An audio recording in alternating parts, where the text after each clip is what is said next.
राधे राधे दोस्तों, मैं रेशु एक नई कहानी लेकर आई हूँ। मैंने एक गरीब घर में जन्म लिया था। मेरी मम्मी एक बड़े बंगले में नौकरी करती थी। मेरे पापा दुनिया में नहीं थे। मेरे पापा को मरे हुए 2 साल बीत चुके थे, इसलिए मेरी मम्मी और मैं अकेले ही रहते थे। पहले जब मैं छोटी थी, मेरी मम्मी मुझे पड़ोसन के घर छोड़कर चली जाती थी। मैं पड़ोसन मौसी की बेटी के साथ खेलती रहती थी, लेकिन जब मैं 14 साल की हो गई तो मेरी माँ मुझे भी अपने साथ काम पर ले जाती। मैं पहले भी कभी कभी मम्मी के साथ बंगले में चली जाती थी, लेकिन काम नहीं करती थी। लेकिन आज जहाँ मेरी मम्मी मुझे लेकर गई थी, वह बंगला कोई और ही था। मैंने माँ से पूछा तो वह कहने लगी कि यहाँ की मालिक अच्छे पैसे दे रहे हैं। मम्मी मुझे अंदर ले गई। मालिक सामने आंगन में बैठे थे। मेरी माँ को देखकर उस आदमी के चेहरे पर एक अजीब सी मुस्कुराहट आ गई। मेरी मम्मी ने उस आदमी से मेरा पहचान करवाई। उस आदमी ने अजीब नज़रों से मुझे सर से पैरों तक बड़े गौर से देखा। मुझे उसका ऐसा देखना अच्छा नहीं लगा था। मम्मी ने कहा कि आज के बाद से मेरी बेटी भी काम पर आया करेगी। वह कहने लगे, ये तो तुमने बहुत अच्छा किया। फिर मेरी मम्मी ने मुझे झाड़ू पकड़ाई और कहने लगी, तुम पूरे बंगले में झाड़ू पोछा लगाओ, इसके बाद किचन साफ कर देना। फिर मैं तुम्हें दूसरा काम बताती हूँ। यह कहकर मम्मी ने अपनी मालिक की तरफ देखा और मालिक से मुस्कुराकर मेरी माँ को कमरे में जाने का इशारा किया। मेरी माँ मालिक के साथ ही कमरे में चली गई और फिर कमरे का दरवाज़ा बंद हो गया। मैंने एक नज़र झाड़ू पर डाली और दूसरी इस बंगले पर। फिर गहरी सांस भरते हुए पूरे घर का झाड़ू लगाने लगी। मुझे कामकाज की आदत भी नहीं थी, इसलिए मुझे झाड़ू पोछा करने में पूरे 2 घंटे लग गए थे और मैं यही काम करके पूरी तरह से थक गई थी। फिर मैं किचन में आई तो पूरा किचन गंदा था। बहुत ज़्यादा बर्तन जमा थे। देखकर मेरा रो देने को दिल चाह रहा था। मैं यह सब काम अकेली कैसे कर सकती थी। खैर, मैंने बर्तन धोए, किचन की सफाई की, लेकिन साथ साथ में यह भी सोच रही थी कि मम्मी ने सारे काम तो मुझे बता दिए हैं, तो मम्मी कमरे में क्या कर रही हैं। मैं किचन का काम करने के बाद बिल्कुल बेहाल सी हो गई थी। जब मैं बाहर आई तो मालिक का कमरा अभी भी बंद था। मुझे भूख भी बड़ी तेज से लग रही थी, इसलिए मैंने मालिक के कमरे का दरवाज़ा खटखटाया। कुछ देर बाद मम्मी ने कमरे का दरवाज़ा खोला था। वह पूरी तरह पसीने से भीगी हुई थी। मुझसे कहने लगी कि तुम बाहर बैठो, मैं अभी आती हूँ। यह कहकर मेरी मम्मी ने दरवाज़ा बंद कर दिया और मेरी माँ के पास तो चादर भी ना थी। लेकिन जब 5 मिनट बाद वह कमरे से निकली तो वैसे ही चादर उनके सर पर लिपटी हुई थी, जैसे वह पहनकर कमरे में गई थी। बाहर आते ही उन्होंने तुरंत ही कमरा बंद कर दिया और मुझे अपने साथ लिए बंगले से बाहर निकल गई। मम्मी की आंखें सूजी हुई थी, जैसे कमरे से रोकर आई हूँ। मैं यह सोच रही थी कि मम्मी ने बंगले में कोई काम भी नहीं किया। वह तो पूरा दिन मालिक के कमरे में रही थी। सारा काम तो मैंने ही किया था, लेकिन मेरी माँ को देखकर यही लग रहा था कि जैसे वह बहुत थकी हो। न जाने ऐसा क्या काम किया होगा। मेरी माँ घर जाकर सबसे पहले अपने कमरे में चली गई और दरवाज़ा भी बंद कर लिया। मुझे बड़ी ज़ोर से भूख लग रही थी और खाने को भी कुछ नहीं था। आधे घंटे बाद मेरी माँ अपने कमरे से बाहर आई। मैंने उनसे कहा कि मुझे बहुत ज़्यादा भूख लगी है। वह कहने लगी कि तुम जाकर पड़ोस से सब्जी ले आओ, मैं तुम्हारे लिए रोटी बना देती हूँ। मैं पड़ोसन से सब जी ले आई और इतनी देर में मम्मी मेरे लिए रोटी बना चुकी थी। रात को मम्मी ने पालक पनीर बनाया जो मुझे बहुत पसंद था और मैंने खूब अच्छे से खाया। मेरी माँ ने मेरे लिए सुबह के लिए भी पनीर रख लिया। कहने लगी कल आकर कुछ बनाना नहीं पड़ेगा, मैं काम पर जाने से पहले ही रोटियां बनाकर रख दूंगी। मैंने कहा मम्मी मैं कल तुम्हारे साथ काम पर नहीं जाऊंगी, बहुत बड़ा घर है, मैं वहाँ काम नहीं कर सकती। मेरी माँ कहने लगी कि अब तुम बड़ी हो गई हो, इसलिए अभी से काम की आदत डालो। महंगाई दिन पर दिन बढ़ती जा रही है, ऐसे में मैं अकेली घर का खर्चा नहीं उठा सकती। मम्मी की मजबूरी सुनकर मैं चुप हो गई थी, लेकिन अब तो रोज का यही काम था। मम्मी अपने मालिक के साथ कमरे के अंदर चली जाती और मैं सारा काम करती। मुझे वहाँ पर गुस्सा भी आने लगा था और हैरानी इस बात पर होती थी कि मम्मी जब कमरे से बाहर आती तब पसीने से भीगी होती, इसकी आंखें रेड होती और थकी सी होती। एक बार मैंने माँ से कह दिया कि मम्मी आप तो कोई काम भी नहीं करती, देखने में ऐसी थकी हुई लगती हो जैसे सारे घर का काम तुमने ही किया हो। वह कहने लगी कि मैं कौन सा आराम करती हूँ, मेरा काम तो यह कहकर वह चुप सी हो गई। फिर एक लंबी सांस भरकर बोली, गरीबी एक बहुत बड़ी मुसीबत है, जिस घर को लग जाए उसे बर्बाद कर देती है। मैं यही सोचती कि पता नहीं मम्मी इतनी मुश्किल मुश्किल बातें कहाँ से सीखी है। मेरी माँ बहुत खूबसूरत थी, लेकिन मम्मी वह हर चीज़ मुझे खिलाती जिसकी मैं कहा करती थी। हम लोग इस महंगाई के दौर में मलाई कोफ्ता खाते थे। जब मैं मम्मी से पूछती माँ तुम क्यों इतना महंगी महंगी सब्जी खरीद रही हो, तो वह कहने लगती तुम भी तो मेरे साथ इतनी मेहनत करके कमाने लगी हो, तुम्हें अच्छा खाने पीने की ज़रूरत है। मम्मी कभी भी खुद अच्छा खाना नहीं खाती थी, मुझे पेट भर खाना खिलाती और खुद बचा हुआ खाना खाती। कभी कभी मैं सोचती थी जैसी महंगाई है जो मेरी माँ के लिए तो है लेकिन मेरे लिए नहीं है। मेरी माँ की खूबसूरती अब फीकी पड़ने लगी थी। एक दिन जो कुछ मेरी आंखों ने देखा मुझे अपनी आंखों पर यकीन करना मुश्किल था। मेरी माँ अक्सर अपने कमरे की अलमारी लॉक करके रखती थी। मुझे भी मना करती कि मेरी अलमारी को हाथ मत लगाना, लेकिन आज वो बहुत जल्दी में थी। मैं बड़ी हो रही थी, इसलिए मम्मी मुझसे कहने लगी कि तुम अब चादर ओढ़कर जाया करो। मैं मम्मी की अलमारी से अपने लिए चादर निकालने लगी तो वहाँ कपड़ों के नीचे से मैं एक ऐसी चीज़ देखी कि मेरा दिल ही धड़कना भूल गया। मेरी माँ मुझे बाहर पुकार रही थी। मैंने चादर ली और कमरे से बाहर आ गई। मम्मी आज फिर से उस मालिक के कमरे में थी। मेरा आज काम करने का बिल्कुल भी दिल नहीं कर रहा था। मैंने सोचा कि आखिर यह मालिक मेरी माँ को रोज अपने कमरे में क्यों ले जाता है और 3-4 घंटे मेरी माँ से क्या काम करवाता है।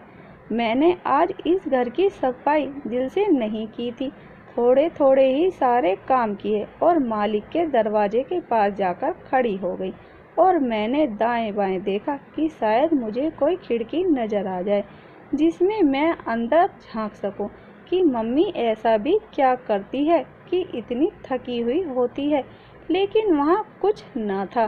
फिर मेरी नज़र दरवाजे की होल पर पड़ी।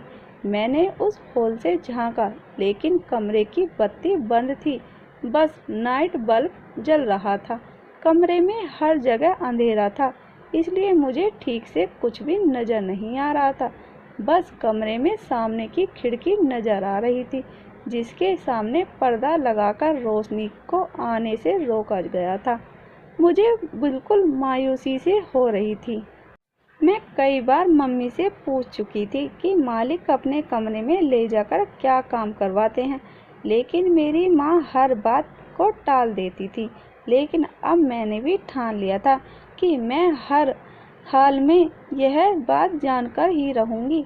मैं अभी भी उसी होल से देख रही थी। कि मुझे लगा जैसे कोई मेरे पीछे खड़ा है।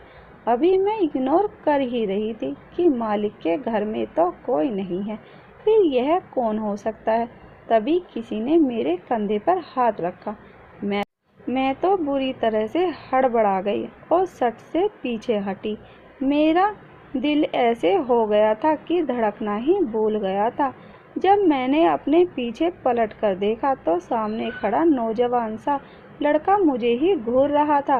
मैं बुरी तरह से डर गई थी।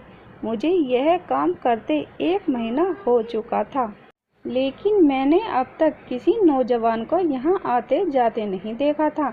उस लड़के के हाथ में एक बैग था। वह मुझे तिरछी नज़रों से देख कर बोला, ए लड़की, मेरे बाप के कमरे में क्या ताका झाकी कर रही हो? मुझे तो ऐसा लगा जैसे मेरी आवाज़ ही गले में कहीं फंस गई हो। मैंने उल्टा सीधा बोलना शुरू कर दिया, कुछ नहीं, वह मेरी मम्मी है। मुझे तो समझ नहीं आ रही थी कि क्या जवाब दूँ।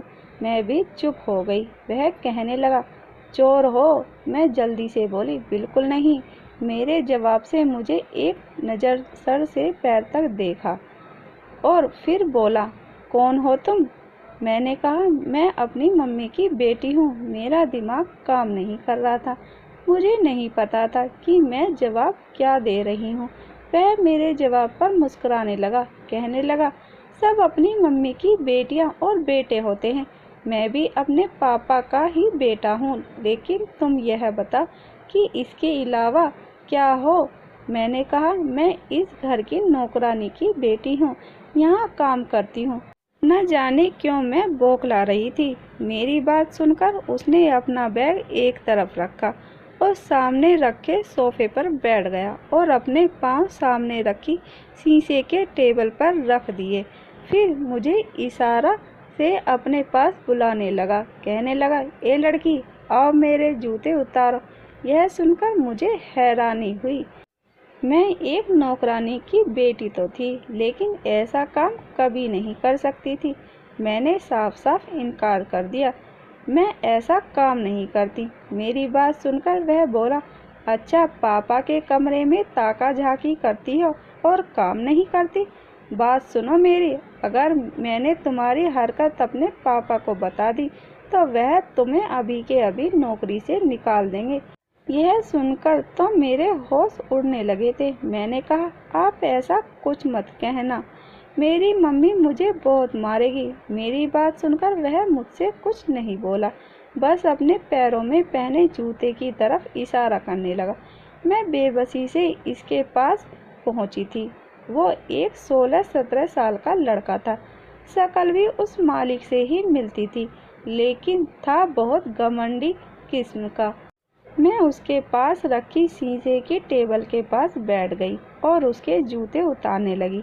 मैंने जब उसके जूते उतारकर एक तरफ रख दिए, वह मुझसे एक गिलास पानी मांगने लगा। मैं किचन में आ गई। पहले अपने हाथ अच्छी तरह से धोए, फिर उस लड़के को पानी दिया। इतने में कमरे का दरवाज़ा खुल चुका था। वह मालिक अपने बेटे को देखकर बेहद खुश था। वह हॉस्टल में रहता था, यहाँ कुछ दिन की छुट्टी बिताने आया था। मेरी माँ अभी थकी थकी पसीने से भीगी हुई थी। वो लड़का शायद मेरी माँ को जानता था। इन्हें देखकर नमस्ते करने लगा। मेरी माँ ने भी उसे नमस्ते का जवाब दिया और फिर मम्मी ने वापसी की इजाज़त मांगी और मुझे अपने साथ लिए वह उस बंगले से बाहर निकल गई। अगले दिन जब मम्मी के साथ काम पर गई तो वह लड़का नाश्ता कर रहा था। मेरी माँ फिर से मालिक के कमरे में जा चुकी थी। मैं बंगले की सफाई करने लगी। वह लड़का एकदम मुझे ही देखे जा रहा था। मैंने भी अपनी माँ जैसी खूबसूरती पाई थी। मेरी उम्र 14 साल की थी। मैं जब उस लड़के के कमरे में सफाई के लिए गई तो वह मेरे पीछे कमरे में आ गया। मुझे हैरत उस वक्त हुई जब उसने कमरे का दरवाज़ा बंद किया था। मेरा दिल डर के मारे कांप कर रह गया था। वह मुझे बड़ी अजीब सी नज़रों से देख रहा था। मेरे पास आ गया। मैं फ़ौरन से पीछे हटी और कमरे के दरवाजे की तरफ बढ़ने लगी, लेकिन इससे पहले वह उस दरवाजे के पास पहुंच चुका था। मेरी जान ही निकल गई थी जब उसने कमरे के दरवाजे की कुंडी लगा दी और अपने कदम मेरी तरफ बढ़ाने लगा। कहने लगा, कल तुम उस कमरे में झांक कर क्या देखने की कोशिश कर रही थी? एक एक कदम मेरी तरफ बढ़ाते हुए पूछ रहा था। मैंने कहा, मुझे बाहर जाना है। आपने दरवाज़ा क्यों बंद किया है? वह मेरी बात को नज़रअंदाज किए मुझे बड़े गौर से देख रहा था। उसकी तेज नज़रों से मेरे पूरे शरीर में सनसनी सी दौड़ गई थी। तुम्हें बहुत शौक है दूसरों के कमरे में झांक कर यह देखने का कि वहाँ क्या हो रहा है। और वह हंसने लगा। कहने लगा, मैं तुम्हें बताऊं कि बंद कमरे के पीछे क्या होता है। उसकी बात से मेरे शरीर में गुस्से की लहर दौड़ आई थी। इससे पहले कि वह मेरे पास आता, मैंने मम्मी मम्मी चिल्लाना शुरू कर दिया। लेकिन वह मेरे मुंह पर हाथ रख दिया और कहने लगा, अगर शोर मचाया तो तुम्हारा गला दबा दूंगा। यह कहकर उसने मेरे मुंह से हाथ उठाया और कमरे का दरवाज़ा भी खोल दिया। मैं कमरे से बाहर निकल गई। उस लड़के ने अपने कमरे का दरवाज़ा तेज़ी से बंद कर लिया। मैं इस तरह परेशान थी कि रोने लगी। मैंने सोच लिया था कि अब यहाँ काम करने नहीं आऊँगी। मैंने बाकी का काम रोते हुए किया था। मम्मी जैसे ही मालिक के कमरे से बाहर निकली, मुझे रोता देखकर परेशान हो गई। मुझसे रोने की वजह पूछने लगी। मैं उस वक्त मालिक के सामने कुछ नहीं बोली। मैंने कहा, मेरे सर में बहुत दर्द हो रहा है। मैं पूरे रास्ते में रोती रही। मेरी मम्मी मुझे घर के बजाय डॉक्टर की क्लिनिक ले जाने लगी, लेकिन मैंने मना कर दिया।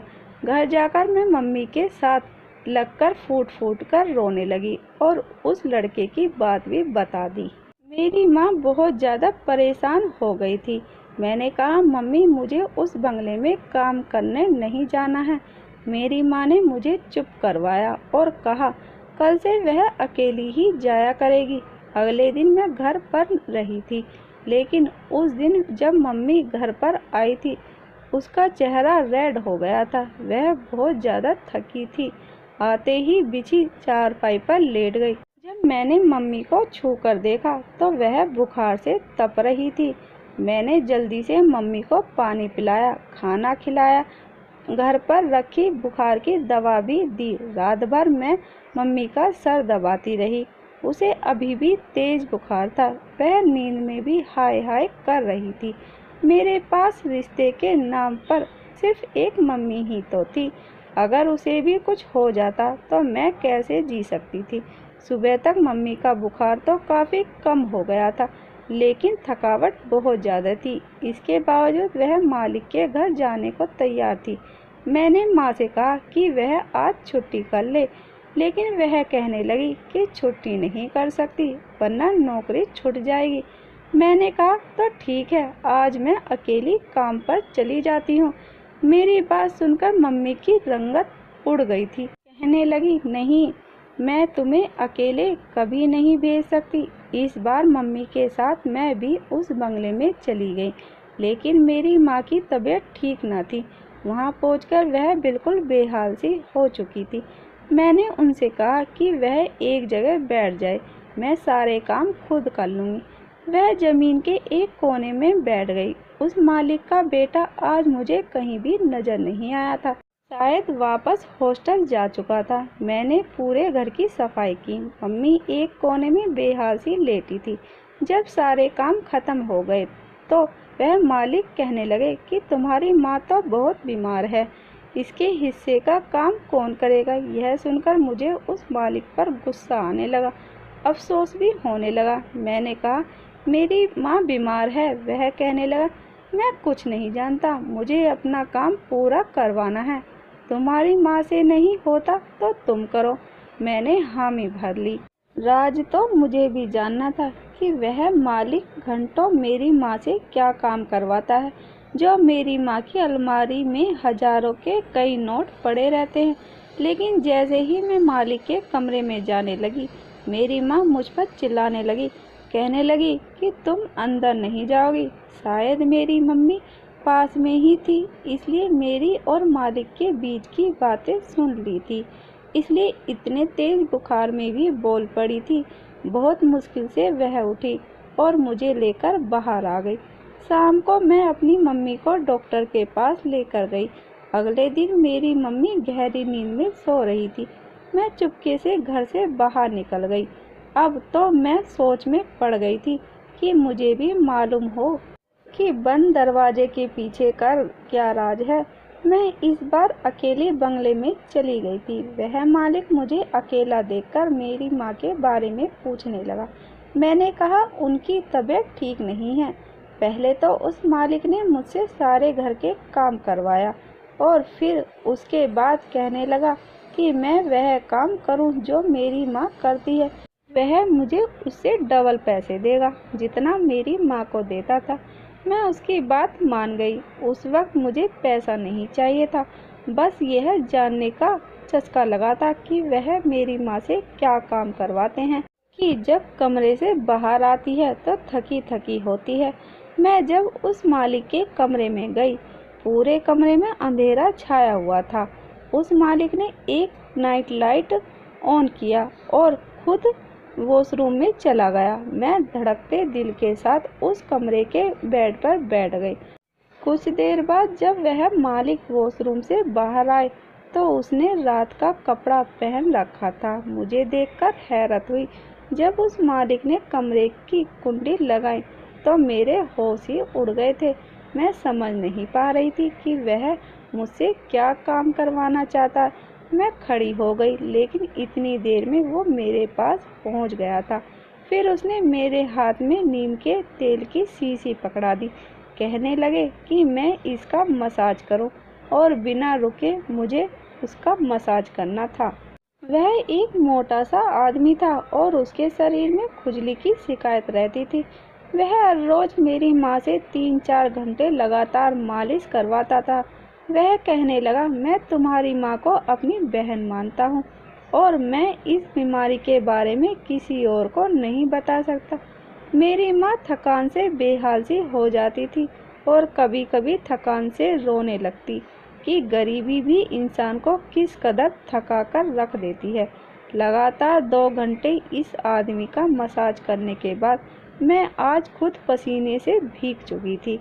उस आदमी ने अपने पर्स से मुझे 2000 रुपये निकाल कर दिए। कहने लगे, यह बीमारी मेरी बहुत बड़ी मजबूरी बन गई है।